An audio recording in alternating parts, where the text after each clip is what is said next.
In this video, we will use our graphing calculator to evaluate/determine a few limits. So the first limit we would like to determine is a limit as x approaches 3 of the function x minus 5. Now recall what this is asking us to do. For inputs close to 3, what will the outputs of x minus 5 be close to? So let's go to our calculator and go ahead and graph the function.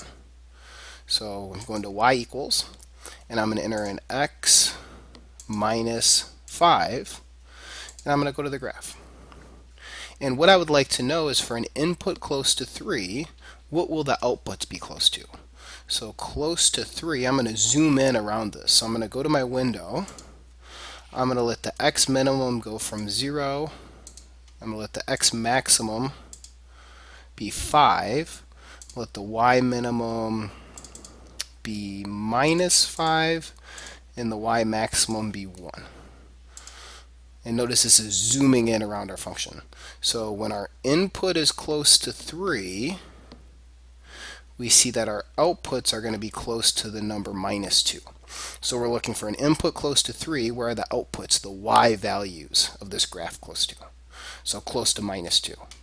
So the value of the limit is minus 2.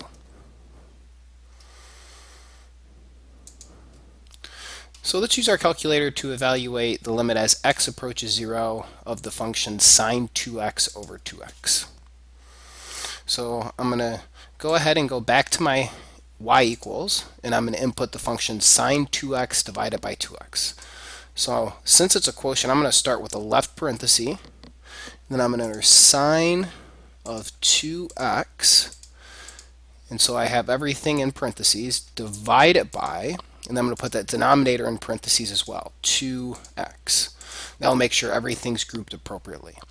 Now I'm also going to hit zoom, and I'm going to go to 6, and what that's going to do is bring the standard viewing window back. Now what I would like to determine is what's happening here close to 0. So I'm going to go ahead and once again zoom in. So I'm going to go to my window.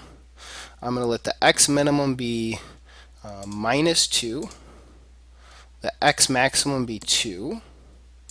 I'm going to have the y minimum be minus 1, and the y maximum, let's go with 3. And this will zoom in nicely around our curve. So we now see for an input close to 0, our outputs are close to 1. So to determine a limit graphically, we're just thinking as we trace along the graph and we get close to this 0, where are those outputs close to? Here the answer is 1.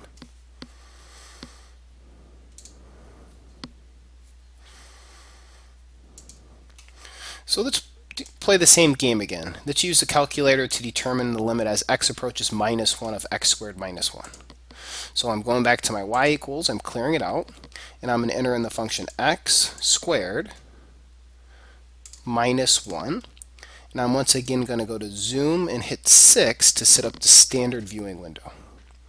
And I want to know what's happening close to minus 1. And it looks as though our graph is passing through the x-axis at minus 1. So let's once again zoom in around there and take a look. So I'm going to let my x minimum be minus 2. The x maximum be 1, and let's do y minimum of minus 1, y maximum of 1. That should zoom in very nicely around our curve. So for an input close to minus 1, it looks like the output is right on the x-axis. So the value of this limit is going to be 0.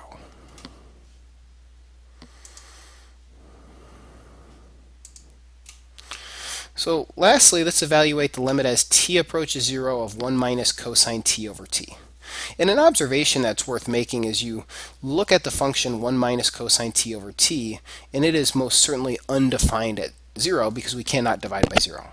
But recall when we are evaluating limits, we are not necessarily concerned at all about what happens at the point, just what happens close to that point. So it's a very important message to keep in mind. So I'm going to clear out, I'm going to enter in this function. So the question's been phrased in terms of t's, but we're just going to go ahead and use the variable x. So I'm going to put parentheses around what's in the top, 1 minus cosine of x, divide it by, and then in the bottom is an x.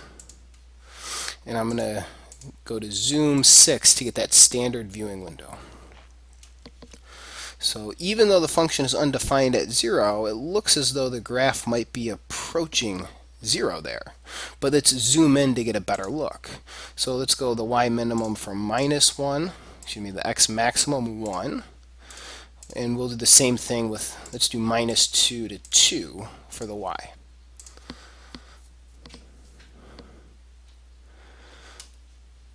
So yeah, the observation would be if we have an input really close to 0, it looks like the output is also really, really close to 0.